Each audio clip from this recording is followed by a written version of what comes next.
Welcome back to the Caspa Silver YouTube channel. In today's video, we're going to be talking about the biggest FUD for Caspa. The reason we're going to be talking about this is because this FUD topic has actually been talked about before about 4 months ago. And I have a playlist actually describing this topic extensively. So the topic is gaps in transaction history issue. And I highly recommend that you watch these 4 videos before you watch this one so that you can kind of be brought up to speed to know exactly what's going on with this issue.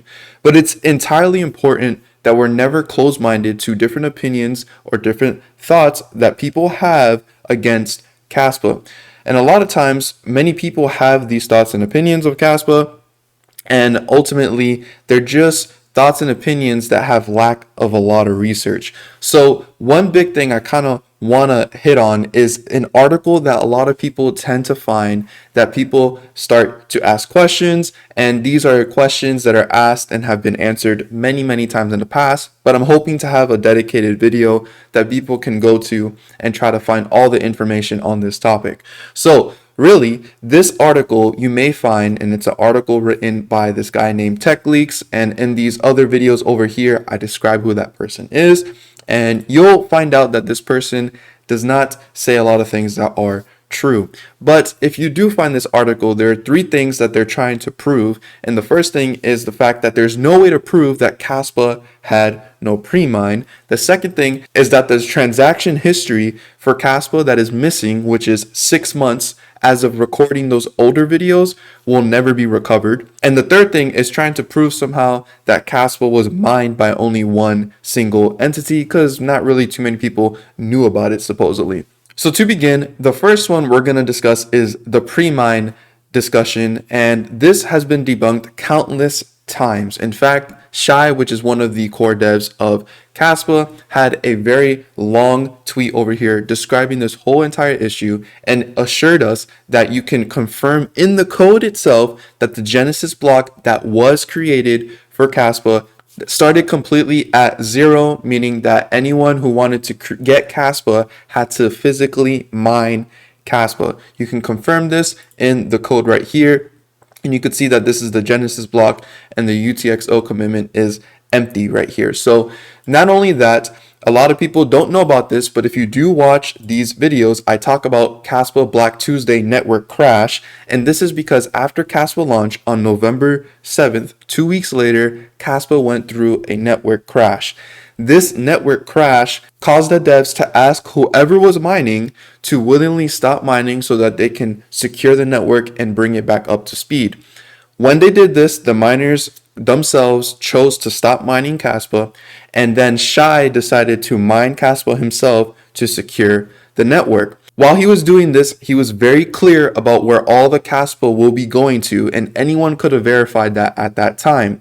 Till this day, we have proof that this happened, and it was fully transparent because all the Caspa that Shai had mined by himself while securing the network went to a specific address that is burned today. This address is called the burn address, and if you go to cas.fyi, you could find it right here, and you could see there's about 11.2 million Caspa that was burned forever because the community decided to just completely burn it. After that, Caspa was able to start mining again, and eventually GPU mining came online, because when Caspa started, it started with CPU mining only.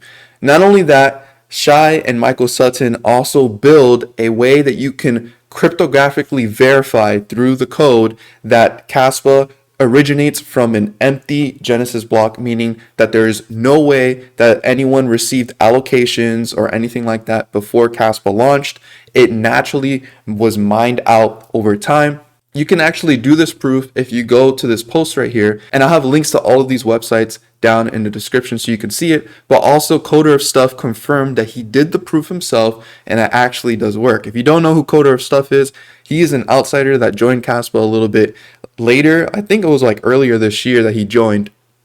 And he's been very helpful for the Caspa community. He's able to read code. He's actually in my private Discord, and he's been really good behind the scenes in trying to integrate Caspa with ledger. So if you ever have any questions about the code or anything like that, you can always try to reach out to Coder of Stuff and he'll be happy to try to help you. Or if you want him to read some code, he'll be happy to try to look at it and tell you what it means. So the whole pre-mine issue that Kaspa supposedly is unable to prove this has been debunked a lot of times in the past, and you can verify this yourself by just doing your own research. And if you know code, you can even check it yourself as well. Ultimately, Kaspa's technology is built on pruning.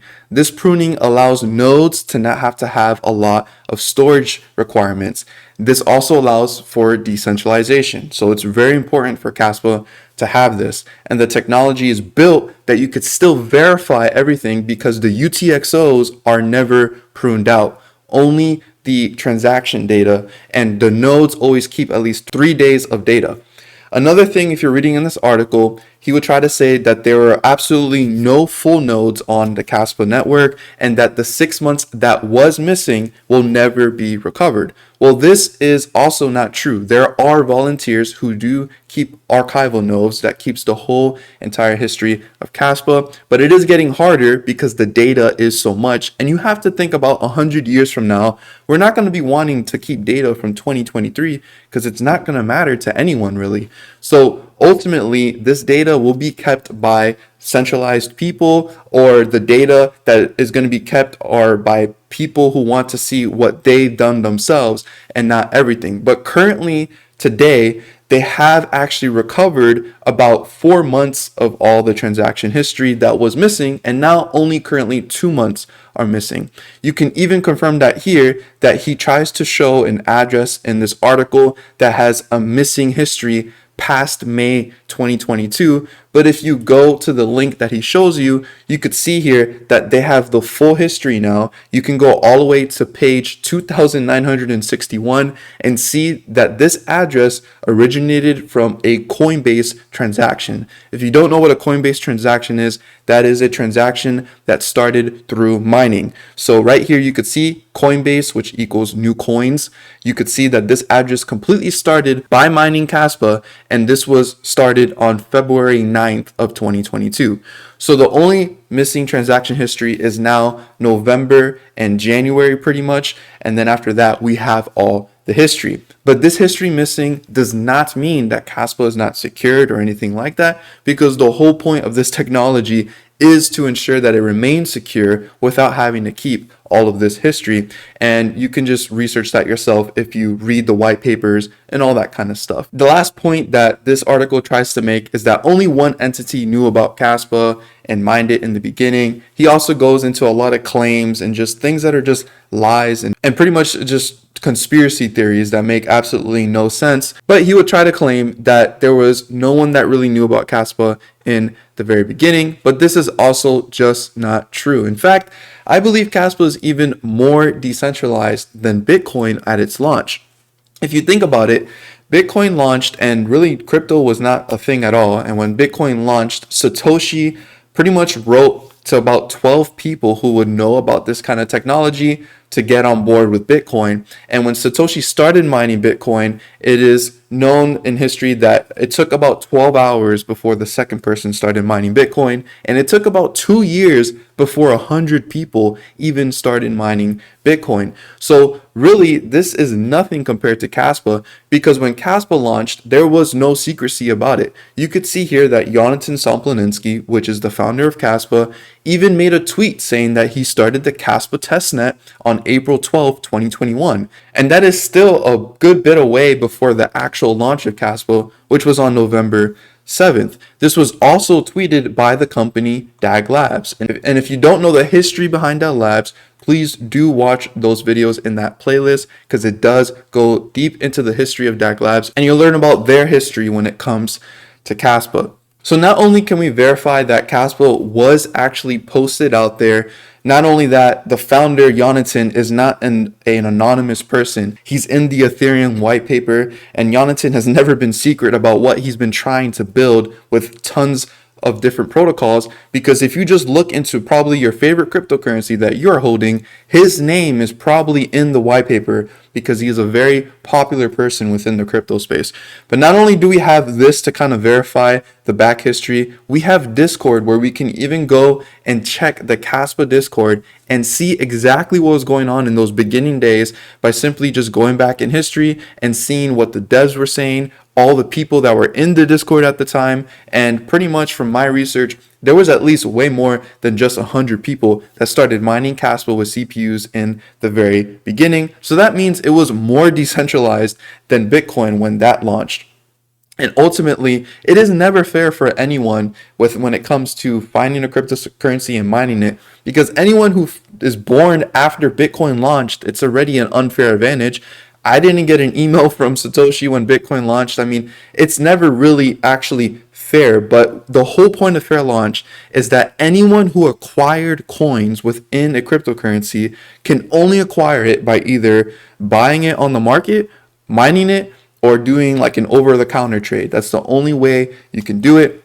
And in the article that you read over here, he tries to bring up the company that was supporting DAG Labs, some way being able to invest into Caspa or getting a huge allocation from it, but they could not because Caspa was not listed on any exchanges. And the only way you could get Caspa is through over-the-counter or mining it. So ultimately, the Caspa devs have been very transparent about what happened here, and that is that whoever knew about Caspa mined it, and people that also mined it were people that were working for DAG Labs, which was completely fair because they launched it to the world, they gave it to the world, and they made sure that they had no stake in it. They had to mine it themselves to get some kind of allocation for themselves, and it wasn't even for DAG Labs themselves because today DAG Labs does not exist, and I explained that in my other videos. But you can go to their website today and you could see that it doesn't work anymore because DAG Labs does not exist as a company, because Caspa was given completely for launch, and the company that invested into DAG Labs,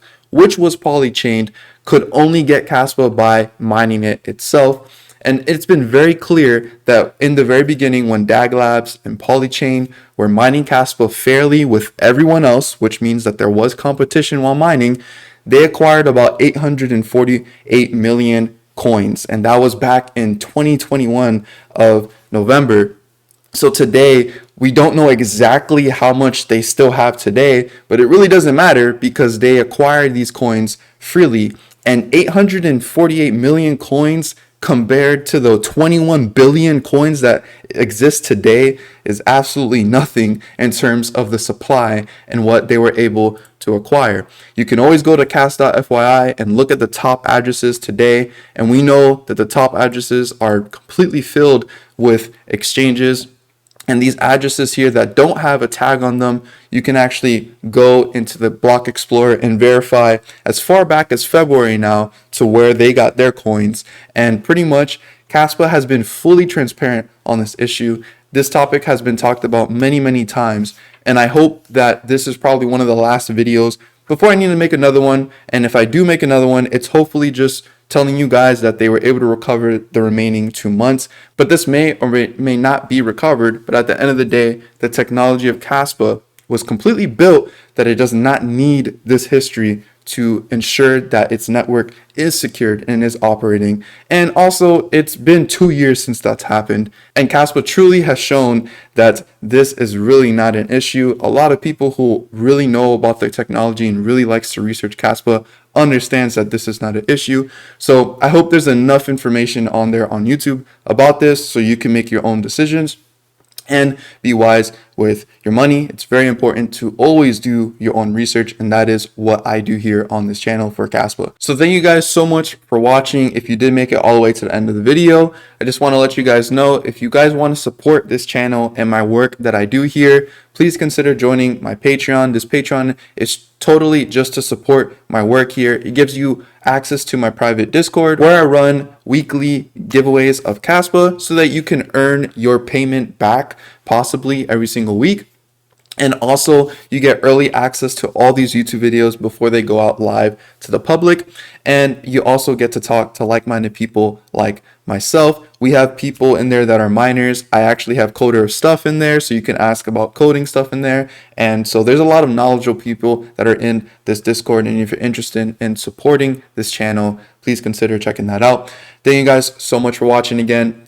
And as always, don't be average, be different.